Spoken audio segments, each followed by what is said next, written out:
says that laughter is good for the soul, but comedy also sheds light on everyday concerns that impact our communities. And female comedians are using laughter as a form of expression and empowerment. Hello there and welcome to Our Voices. I am Orion Itangishaka. I am joined by my co-host Seminesh Yakoye. Amina Elihu is off today. Joining us here in the studio is our comedian here and singer from the DC area, Anna Muluago. And later on the program, we will also have with us none other than Tumi Morake from South Africa. She will be here with us, so make sure you stay put. Anna, thank you so much for being with us. Thank you for having me. Thank you so much. I'm so happy to be here with you. It's a pleasure. And since it's a show about comedy, why don't we start with one? Can you share with us a quick comedy or maybe something memorable from your career, anything that makes us laugh? Wow. You see, the thing is, you already put me on spot in the morning, and I was complaining. I said, I need tea. But I always, you know, when I do my comedy shows, I always have this one that I think touches the African woman. Okay. And I say, you know, it's a great time to be an African or black woman in America because everything African is in high demand. You know what I mean? And they don't get it. I'm like, you know, when I was growing up, I never thought I was beautiful. Matter of fact, even the people I saw in magazines did not resemble me. Some of them I could not tell their front from their backs. And my friends used to laugh at me. They used to say, Anna, do you know why you are endowed back there? I asked them why. They said, because when God was creating you, you must have been the last on the line. And God was using clay. So God created you, then God said, my child, you can go. Then God realized, hey, there's some clay left. You just plastered on your behind.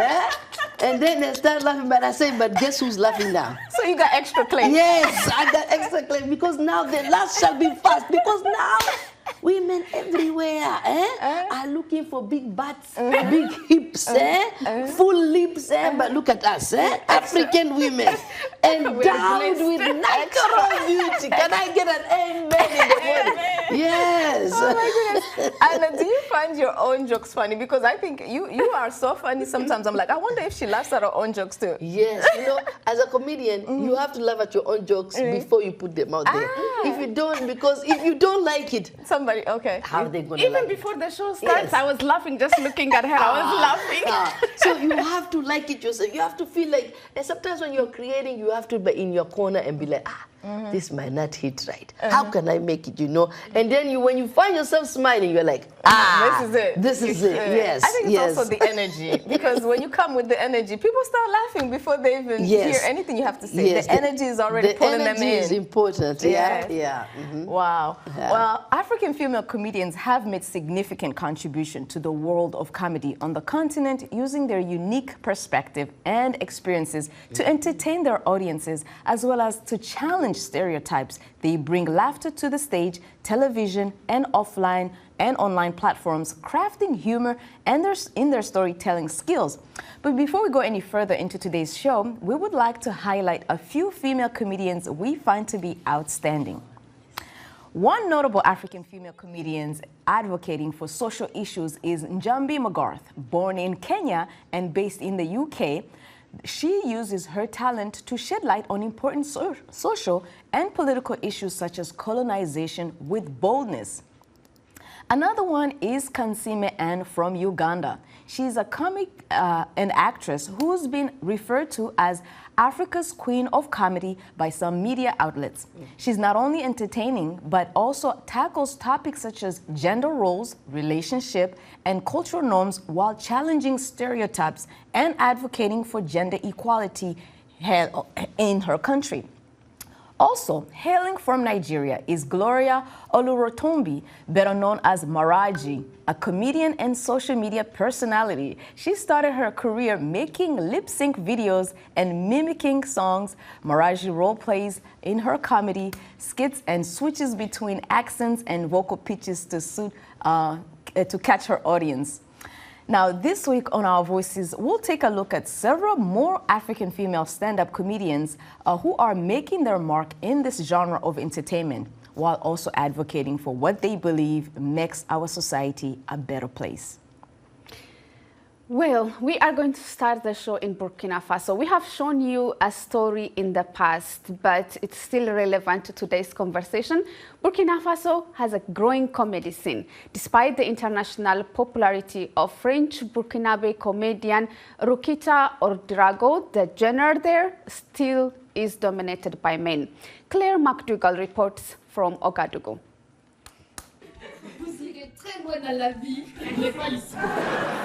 Rukita Ouedraogo helped bridge the gap between French and Burkinabe comedy, becoming known in France and famous in her home country. But Burkina Faso's comedy scene is dominated by men in a country where women are expected to be housewives.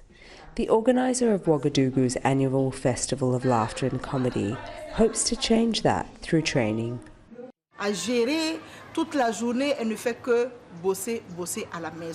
All day it is working in the house. For comedy, you need time for reflection, writing good sketches, a good amount of words to share things you can perform in public.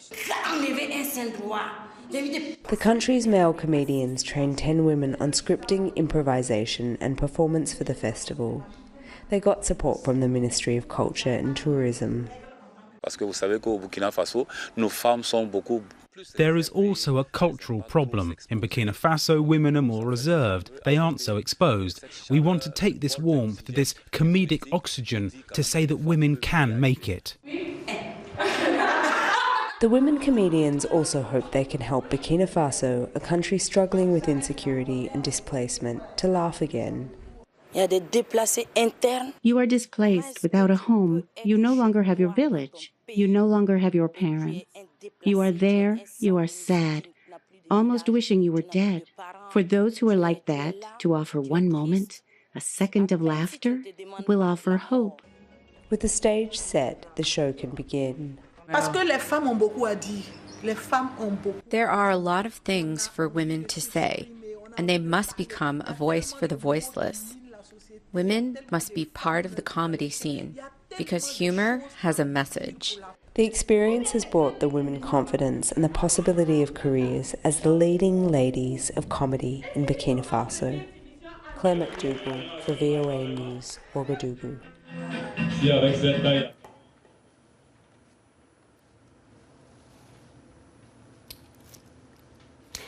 Thank you, Claire, for that report. We are here with Anna Malagho.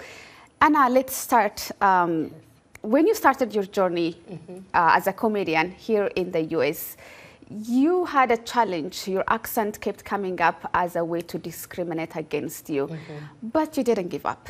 You kept actually using that same topic in your stand-up comedies. Tell us about that. How challenging was that? Well, actually, back in my country, Kenya, I'm a performing artist. I started way when I was like 8 years old. And at that time I was doing mostly music, poetry, and then in high school I got into a lot of acting. And so even after high school, before going to college, I got into a theater company called Heartstrings Kenya, where we were doing comedy and farces and all that kind of plays. But when I came here, I really didn't want to call myself a comedian because, you know, back in Africa then, this is like 20 years ago, I'm aging myself, comedians were looked like people who were foolish, you know, people who are not smart, you know. Who are not serious. Yes, who are not serious. And so I know myself as a performing artist. So coming here, and then I started here as a spoken word artist. So I was doing my poetry, but my poetry was funny. Before I did a poem, I would tell you a scenario and people started laughing. So it's one of my actually videos that made it viral on Facebook because I was performing for the White House officials, and it went all over Africa, more than 2.1 million views. And they were like, oh, she's so funny, she's a comedian. I was like, oh, I'm a comedian? Yeah. But all this time I call myself a performing artist. I never wanted to say I'm a comedian. You didn't know how much money comedians make in this country. Yes. But no, when I found, of course I know now they make a lot of money. But it took some time for me to actually call myself a comedian. Listen. Yes. Comedians who keep their accents, I think, are killing it now. Yes. Let me give you an example of Anne Kansime. When I listen to Anne Kansime, I want her to keep her accent because, like, one act that really stuck in my head, she's like, you don't want to marry me, eh? You are a risk taker. I remember that one. So every time I said, I hear the word risk taker. I'm like, you know. No, actually, for me, more than what they say, the accent, the facial expression, and that is funny by itself. That puts an element. No, the thing is, you have to be original. You have to be authentic. So for me, even though my accent was a problem for some people, to me it wasn't. I used it as my niche because then I knew that I have tapped a market that nobody has, that people will be like, oh, I want to see that African performer, or I want to see that African comedian. And so it went that even people who invited me, well, it's because of my accent. It's because of my authenticity. So even when I perform, it was because, oh, she's being as something different, a new flavor. So you're inspiring young African girls to keep their identity. Now, what is coming up for you right now that we can look forward to? We have a wonderful show coming up at the Bui Performing Arts Center, and it's called Comedy Festival. So this will be mostly African comedians. And I just did an opening for Basket Mouth, who's originally from Nigeria, a very famous comedian, and we opened up for him. And then at the same time, I have my one-woman show called Never Thought I Was Black Till I Came to America. I feel the same way. Yes. I think I'm going to come to that one. Please come to any of our shows, be it with the groups of my fellow comedians from different parts of Africa or my one-woman show, because what we are trying to do is showcase our African values, our culture in a positive light. So despite the challenges you had, you see your career in the US as a comedian as a success? Yes, of course it is. Because you see, if it wasn't a success, I would not be touching the many hearts and lives I'm touching. At the same time, young people are coming up and saying, I want to do what other comedians here in the US who are African are doing. That's amazing. Well, we'll definitely continue the conversation. Thank you. Yes, we will continue the conversation. But now let's take a quick break. When we come back, we will continue our conversation with Anna Malagho. We will also introduce you to South Africa's Tumi Morake, who will tell us more about the art of comedy for females as a tool for advocacy on issues in our community. We want to ask our audience, who are your favorite female comedians and why? Share your thoughts on our social media platforms at VOA Africa. We are on Facebook, Instagram, and Twitter. Use the hashtag VOA Our Voices. We are also on WhatsApp, and our number is US country code +1 202 503 9025. Stay with us, and we'll be right back.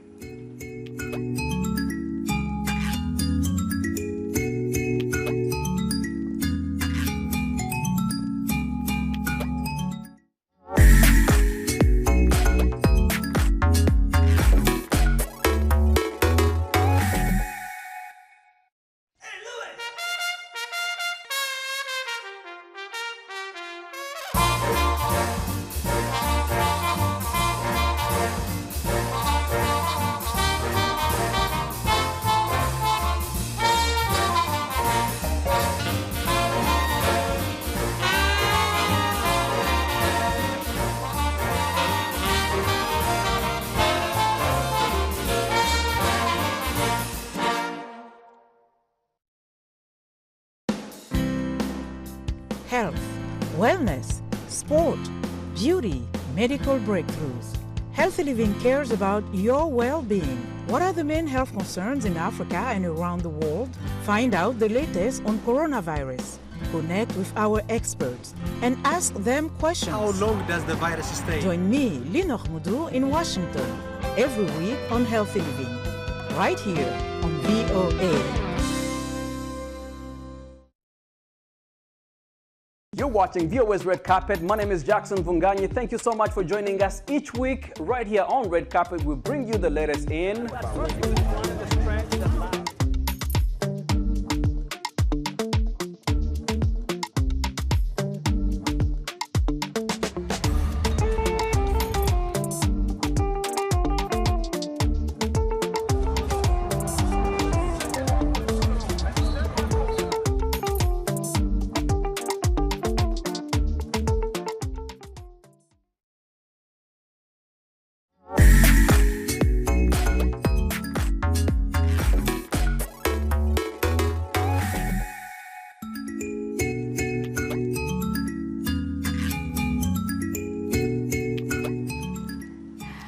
Welcome back. You're tuned in to Our Voices. We're discussing the contribution of African female comedians in the world of comedy on the continent and in the diaspora. Still here with us is Anna Muluago. From initially you were talking with us, but now we are welcoming Tumi Morake, comedian and actress from South Africa, who is joining us via Skype from Johannesburg. Tumi is an actress. She's also a stand-up comedian. She's a show host. She's a lot of things. Tumi, thank you so much for being with us. Thanks for having me. It's such a pleasure. Tumi, it is a pleasure indeed to have you. You're originally from South Africa, but now you're also based in Atlanta. Before we begin our discussion, though, we want to hear what some people in Namibia have to say about female comedians. We have first Memory Swords, and then next we'll have Namibia award-winning comedian, the Big Mitch, of course. Then Erikan Nuyoma in our Your Voice segment, and then we'll be back in a second.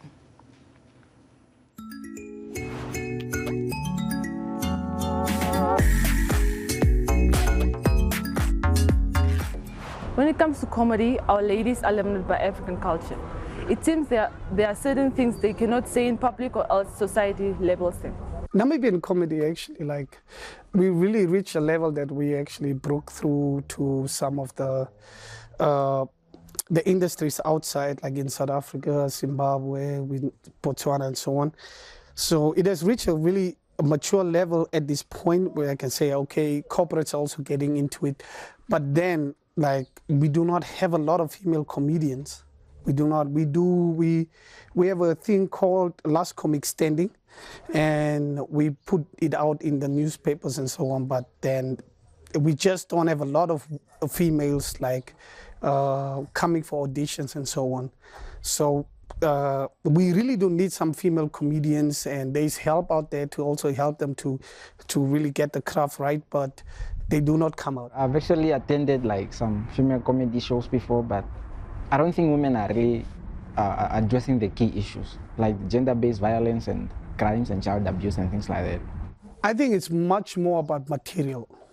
It's much more about material because the type of environment that we're in is people really want to have that punchline, and most of the female comedians are really storytellers. Most of them that I've seen, even SA, even in Nigeria, even in Botswana, most of female comedians are really storytellers, and the crowd mostly doesn't react to it because you get about 10 minutes to really perform, and doing storytelling comedy is not gonna work for 8 minutes to 10 minutes. So I think that's it. And one of the other parts is also that it's not really being promoted as much as it should be.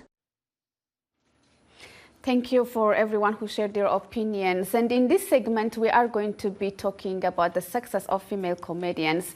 Tumi, thank you again for being with us today. You are one of the most successful comedians in the continent, and you make success look so easy. But is it easy to get there, or is it just, your personality? Oh, it's blind determination. And I think because there's so few of us, it is so much easier to just forge ahead. One would think, the more of you there are, the easier it's going to get. I think for me, rising like this and staying in the industry, besides my own hard work, really is because there were so few of us and my voice was able to stand out.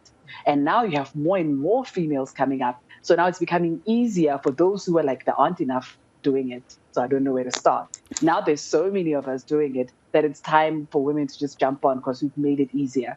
I always say to my friend, my performance at any event, be it public, be it corporate, has to be great. Because if it's terrible, no other women are going to be hired. They're not going to say, Tumi Morake was not great. They're going to say, female comedians. You see now, I told you.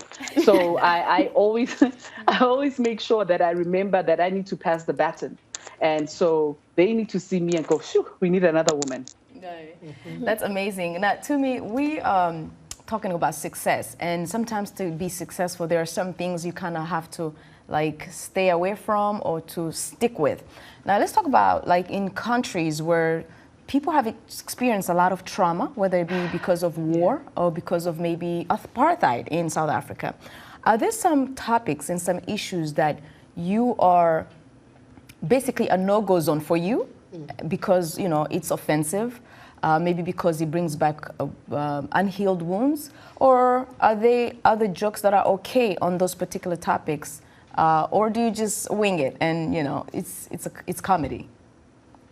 If it matters to me, I'll talk about it.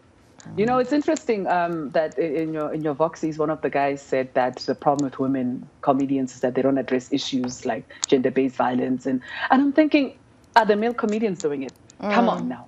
You know, it's interesting when a woman gets on stage, there's such expectation from us. There's half the room going, you shouldn't be there. Then there's half the room going, save the world. And I'm going, brah, I just want to be funny. Can I be funny? So I don't know. I don't have a no-go area. And that's probably why, I mean, someone once said, I'm sure you don't get much corporate work, hey, because you really go there. You really push the envelope. And I said, no, actually, I do get corporate gigs because I'm not an idiot. I know how to read a room and I know what to say and not to say it. But coming from a country like South Africa with a lot of pain from apartheid, like you say, we're a very young democracy. And I like to talk about that stuff because I feel like our divisions are about what we don't know about each other more than what we do know and hate about each other, you know? So I like to address the ignorance. I like to poke at that very thing that people are afraid to touch on, because that's the thing that leads to all the outbursts that you see happening on social media, and you read about it in the paper, people throwing out racial slurs. And I say, yeah, that's how constipation works, friend. If you're holding things and holding things and holding things, some point your body's going to want to release it. Right. So we need to be honest. We need to engage each other, you know? And that's my comedy. The only no-go zone I give myself really is religion. And the reason I do that is because I'm not well-versed in religion, and I wouldn't know what point I'm trying to make. So if there's no point, I'm not going to talk about it. Fair enough, fair enough, fair enough to me. Now, for you, Anna, as we're talking about success, I mean, you've been in different high-level events. In the Africa Day in New York, you've performed for different events for inauguration for President Obama. Yes. Have those moments made you feel like you have arrived and felt confident in your skills, or have you always had the confidence as a comedian? Well, to be honest with you, any comedian, any performer who hits the stage is nervous before they hit the stage. And they say that's good, gives you the adrenaline, gives you the energy to go out there and do your best. Just like Tumi says, we always feel like we have to represent for the next generation. So whenever you go somewhere, you can never say, oh, I have arrived. The more you feel comfortable, the more you lose the craft. So you always have to sharpen your skills. You always have to feel like you need to do more. You always have to feel like, you know, I have to give back. And so for me, yes, the success is the fact that I am a performing artist. I'm doing this at an international level. I'm reaching audiences all over the world. And not only that, they are laughing, they're enjoying it. And also, I'm sharing my experience, which is valuable to the people that are listening to what I'm doing. So I think the important part is to say that definitely as a poet, as a performer, as Tumi said, you have to be honest and you have to share your experience. And then given the podium, given the stage, you have to shine when that opportunity comes, not only for you, but for the future generation, and also at the same time to entertain people. We do this to make others laugh, and that's the success. That's amazing. Tumi, let me come back to you. Talking about success, you have a new Netflix show that is coming out. It's called Honeymoon. Honeymoon, sorry. Tell us about that. Oh, so the Honeymoon is actually it's on Amazon Prime, and it's a different kind of chick flick. It's an action chick flick that was shot in South Africa and in Zanzibar, and it just tells the story of these three women. You know, like I live, breathe, eat comedy. So a lot of my work, my body of work, is centered around comedy, and so I got to work on this project since before COVID. And it's such a wild romp, because I feel like also in terms of the representation of African women on television, it's such a refreshing film, you know? Yes. And what about Seriously Single? Oh, seriously single, man. My heart sang. So before I got into stand-up comedy, funny enough, the acting got me into stand-up. And Seriously Single was a film that a very good friend of mine had, on her slate. And she was like, man, I see this character, and for some reason I see you. I was like, bring it, girl, bring it. Oh my Because goodness. also I feel like us thick girls don't get lead roles a lot. So when someone comes to you with a leading role, you jump at it with both hands, and that was great. You make you look so good. Your personality, your vibe. Definitely you make African female comedians look so much fun. You remind me actually of one of my best friends from Zimbabwe named Emma Mwendo. Oh. Her energy, just the way you come out. I think when I look at you on YouTube, I'm already laughing. I'm like, what is Tumi gonna say this time? And also, I think one of the things people agree about you, Tumi, is that you are a very free-spirited comedian, and as you said, your no-go zone is very limited. But I have a question for you. How do you balance that boundary of, pushing the boundary and at the same time, delivering jokes while respecting people's, maybe religion? Yeah. Yeah. Again, for me, I can't speak for other comedians. For me, is what am I trying to say? Sometimes I don't have a message. I'm literally just trying to tickle you. But if I'm going to speak to something that goes into people's pain and reality, I have to have a point. I do comedy about myself as a mother because genuinely, I don't think I'm a natural mother. I'm a fertile woman, not a mother. They're not the same thing. I guess we have to end it there because I'm thinking about the joke that you told last time about picking the nanny that your husband is not going to want. They can go on YouTube and watch that. So that's our show for this week, everyone. Well, actually, you know what? We want to also hear one last joke, maybe, from Anna. Lord. Okay, fine. Well, if you want to hear a joke that I always talk about is, the culture shock that we as Americans, Africans experience in America, And for me, that was the chicken, The Popeye chicken was just too much, They can go on your YouTube. Yes. And Mama Africa, right? You go on my YouTube, Mama Africa Anna, and you will see more That's of our my show wife. for this week, everyone. Yes. Thank you so much for watching. We were here in the studio with Anna Muluago, and Tumi Morake was with us as well. Thank you.